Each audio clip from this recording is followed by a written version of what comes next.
এভাবেই অত্যাচার করা হয়েছে বিজেপি কর্তার স্ত্রী ও ছোট মেয়েকে। কাঠগড়ায় পুলিশ। ঘটনাটি নন্দীগ্রাম ১ নম্বর ব্লকের ভেকুটিয়া গ্রাম পঞ্চায়েতের জেলেমারা গ্রামের। এখানকারই সক্রিয় বিজেপি কর্তার বাড়িতে নন্দীগ্রাম থানার আইসির নির্দেশে সাদা পোশাকের পুলিশ বিনা নোটিশে গভীর রাতে হানা দেয় বলে অভিযোগ। এও অভিযোগ কোন রকম আইনি প্রক্রিয়া ছাড়াই রাতের অন্ধকারে চালানো হয়েছে হামলা। তফসিলি সম্প্রদায়ের ওই বিজেপি কর্তা সেই সময় বাড়িতে ছিলেন না। তাকে না পেয়ে পুলিশ তার স্ত্রী ও মেয়ের পোশাক ছিঁড়ে দেয়।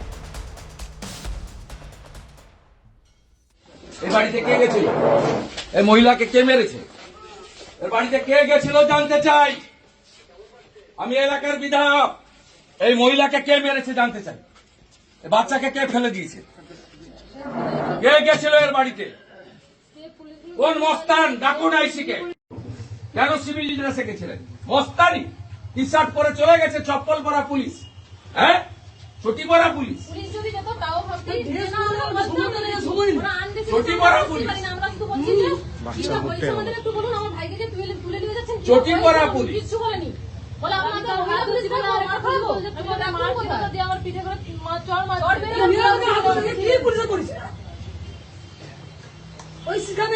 আর কেউ হাতই দেয়নি তাদের টোটোতে। কালকে পুকুরে পড়ে একটা ফ্লেক্স ছিঁড়েছে, সেটা পুরো চাপিয়ে দিয়েছে সাজসিক করে।